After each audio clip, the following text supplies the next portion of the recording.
तर्क करने का ये कौन सा रणनीति इस देश की सरकार का था, ये पूछना है। ये राष्ट्रद्रोह का मामला है, इस पर कार्रवाई होगी। अब ये सब दोगलापन है। मैं ये चाह रहा हूँ क्योंकि अब आपने इसको छेड़ दिया है, तो मैं चाहता हूँ कि ये विदेश मंत्री एस जयशंकर का ये बयान हमको सुन भी लेना चाहिए थोड़ा। Not interfering in this process. They chose not to take that good advice. देखिए राष्ट्रद्रोह मुझे बताएंगे कि शशि थरूर को आपने नाम क्यों नहीं भेजा और आपने गौरव गोगोई, आनंद शर्मा, नासिर हुसैन और राजा बराड़, ये प्रेरोगेटिव जो है कांग्रेस पार्टी का, और आनंद शर्मा देश के विदेश मंत्री रहे हैं। भारत के लोग सिखाएं और वैश्विक समाज जो है इस आतंकवाद पर प्रतिबंध लगाए, इसके लिए हम तैयार हैं। पर आपने सलमान खुर्शीद का नाम क्यों नहीं दिया?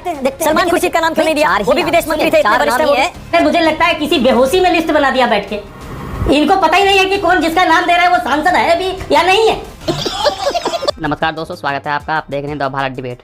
दोस्तों, आज की डिबेट होने वाली बीजेपी के प्रवक्ता के शर्मा, न्यूज एंकर मानव गुप्ता और कांग्रेस के प्रवक्ता अजय उपाध्याय के बीच में। दोस्तों, आज की इस डिबेट में कांग्रेस के प्रवक्ता की अच्छी खासी धुलाई हो गई है, क्योंकि कांग्रेस का प्रवक्ता का आरोप था कि रक्षा मंत्री अपने काम अच्छे से नहीं कर पाए। उसी को लेकर चर्चा हो रही थी, जिसमें मानव गुप्ता ने आज कांग्रेस के प्रवक्ता से तीखे सवाल किए, जिसपे कांग्रेस के प्रवक्ता तीखे सवालों का जवाब तो नहीं दिया, लेकिन बातों को उलझाने लगा। उसके बाद डिबेट में क्या हुआ, आप लोग डिबेट को खुद से ही देखिए।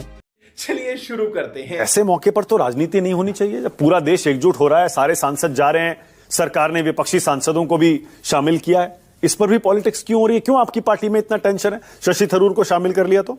बहुत अच्छा प्रश्न कर रहा आपने। ऐसे मौकों पर कभी भी कोई भी राजनीति नहीं करता जहां राष्ट्रीय सुरक्षा का मामला है, राष्ट्रीय स्वाभिमान का मामला है, राष्ट्र हित का मामला है, या विदेश नीति के मामले में जो परिस्थिति होती है। और चूंकि ये प्रस्तावित आतंकवाद को कहीं ना कहीं पाकिस्तानी आतंकवाद को विश्व के पटल पर रखने की बात है और दिखाने की बात है, उसके इस काले करतूत को विश्व समाज के बीच में लाने की बात है, तो निश्चित तौर पे यदि इस पे कोई भी राजनीति कर रहा है तो बेहद दुर्भाग्यपूर्ण है। सरकार ने 4 नाम मांगा कांग्रेस पार्टी से, कांग्रेस पार्टी ने 4 नाम सरकार को दिए। अब सरकार जो है राजनीति कर रही है, सरकार के नॉलेज में नहीं है, सरकार नहीं चाहती थी कि कांग्रेस पार्टी का रिप्रेजेंटेशन इसमें उस लेवल पर हो, इसलिए सरकार से प्रश्न पूछने का एक मामला बनता है कि क्या भाई ये दिखावे का है, हाथी का दांत खाने का और दिखाने का अलग अलग। दूसरी बात, जो ये इंटरनेशनल लेवल पर जो ये डेलीगेशन जाएगा, तो हम सब चाहते हैं एकजुट होकर के और विश्व बिरादरी को एक संकल्प, सामूहिक संकल्प दिखाया जाए कि हम सब एक साथ हैं।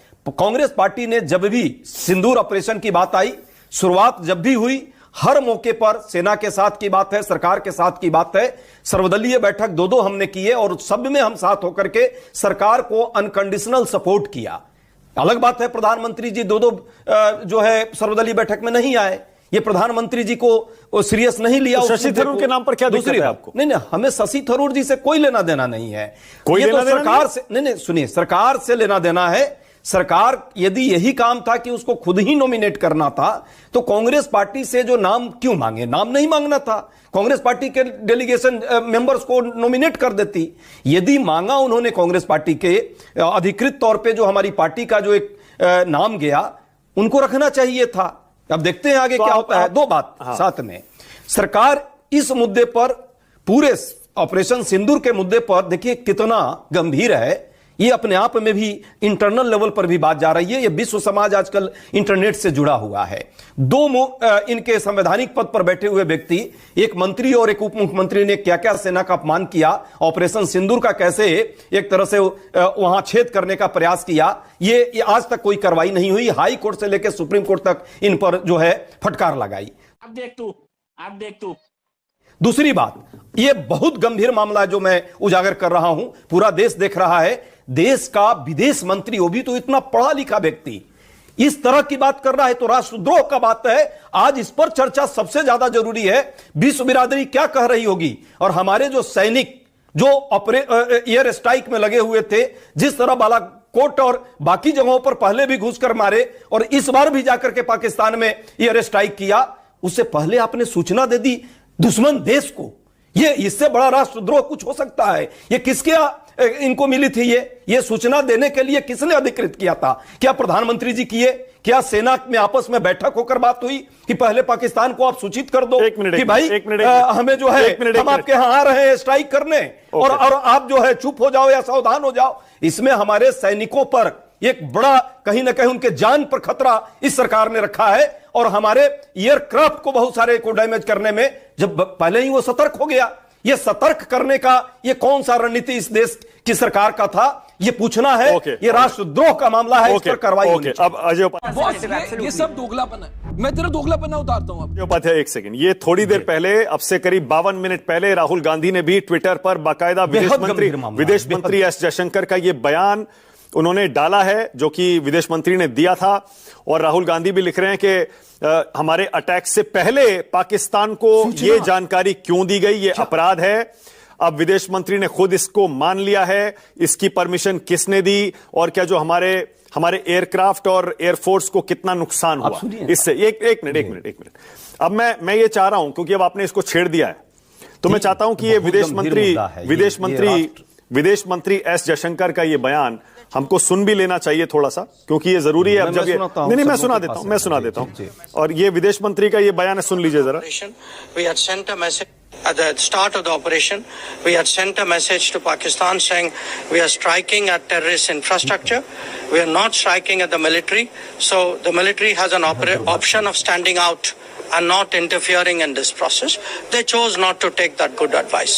देखिए, राष्ट्रद्रोह, एक सेकंड कार्रवाई होनी चाहिए। इस पर सरकार इस पर जवाब दे। इस पर मैं अभी आ जाता हूं।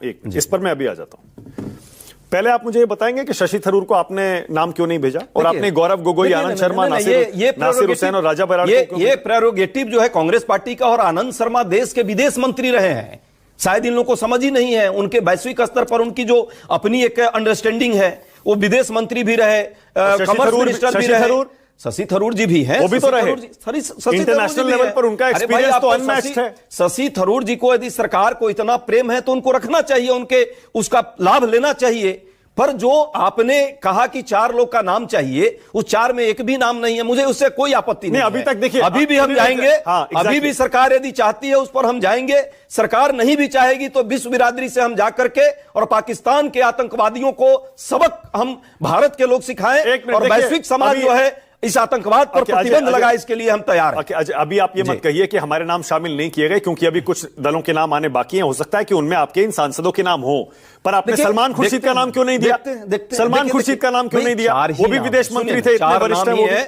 4 नाम देने थे। एक सबसे वरिष्ठ आदमी आनंद शर्मा जी हैं, ये तो पार्टी का प्रेरोगेटिव है, वो डिसीजन लिया है। उसके बाद नासिर हुसैन जेएनयू से पीएचडी हैं, और वेस्ट एशिया और इन्हीं पर आतंकवाद पर ही उनका पीएचडी है। शायद बहुत लोगों को जानकारी नहीं। गौरव गोगोई, चूंकि मित्रवत है, गौरव गोगोई जो है हमारे अपोजिशन लीडर है, डिप्टी लीडर है लोकसभा में। राजा बरार जो उस जगह पे है जहां ये आतंकवादी घटना बॉर्डर स्टेट में हुआ है, हमने सोच समझ करके नाम दिया है। भारत सरकार को लाभ होता है इससे। ऑलराइट, के शर्मा, आपकी बारी है। पहले ये विदेश मंत्री के बयान पर जवाब दीजिए के शर्मा, उसके बाद आगे चलते हैं। चलो भाई, देखो अब मैं क्या करता हूं। अभी कांग्रेस के प्रवक्ता कह रहे थे, मुझे समझ नहीं आ रहा है कि खुद में कितने उलझे हुए हैं, और कांग्रेस पार्टी किस अंतर कलह से गुजर रही है, उसका नजारा पूरा देश देख रहा है। जो शशि थरूर जी हैं वो कांग्रेस पार्टी के ही सांसद हैं। अब ये खुलेआम सुबह से मैं सुन रहा हूं शशि थरूर जी को नकारा जा रहा है। कुछ दिन पहले उनको धमकाया भी गया कांग्रेस पार्टी की ओर से। खैर, ये उनका घर का मसला है कि इसको क्या करते हैं क्या नहीं करते हैं, लेकिन अभी बोलते बोलते कांग्रेस के प्रवक्ता कह गए कि कांग्रेस पार्टी को तो कोई रिप्रेजेंटेटिव ही नहीं मिला, रिप्रेजेंटेशन ही नहीं मिला। हालांकि अभी विधिवत नाम आए नहीं है, केवल 7 नामों की चर्चा हुई है, उसमें शशि थरूर एक नाम है। अब ये ही खुद मान रहे हैं कि कांग्रेस पार्टी का वो प्रतिनिधित्व नहीं करते, तो अब इससे ज्यादा हंसी क्या हो सकती है?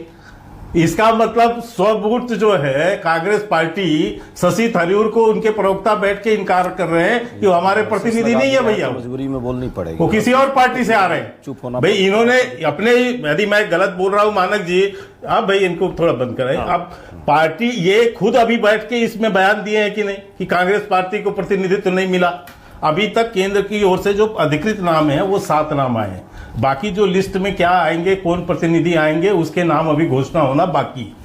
अब मुझे आश्चर्य, इन्होंने कहा कि मेरे पास ये भी जो है पत्र है जिसके अंतर्गत ये सरकार ने जो जारी किया है विज्ञप्ति, उसमें क्या लिखा है। इसमें कहा है कि, और इनसे क्या मांगा, इन्होंने जो खुद कहा जयराम रमेश जी ने कि हमसे 4 नाम मांगे, 4 सांसदों के नाम मांगे।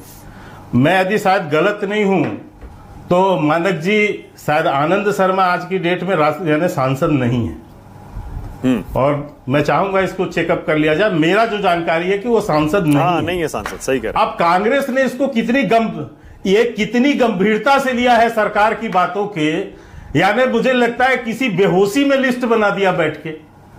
इनको पता ही नहीं है कि कौन जिसका नाम दे रहा है वो सांसद है भी या नहीं है, और ये यहां पर बैठ के गा रहे हैं। तो जिनको इसका होश नहीं है वो जो है अपनी गंभीरता बता रहे हैं। इसका मतलब सरकार की बातों का या जो बात विश्व लेवल पर जाकर करनी है उसके प्रति कांग्रेस कहीं गंभीर नहीं है। जिसको यह नहीं पता है कि मेरे यहां कौन सांसद है कौन सांसद नहीं है, यानी इससे ज्यादा हास्यास्पद क्या हो सकता है। दोस्तों आज का डिबेट शो आप लोग को कैसा लगा, आप लोग कमेंट सेक्शन में अपनी राय जरूर दे सकते हैं। अगर आप चैनल पे पहली बार आए हैं, चैनल को अभी तक सब्सक्राइब नहीं किया तो चैनल को सब्सक्राइब और वीडियो को लाइक जरूर से कीजिएगा। जय हिंद, वंदे मातरम।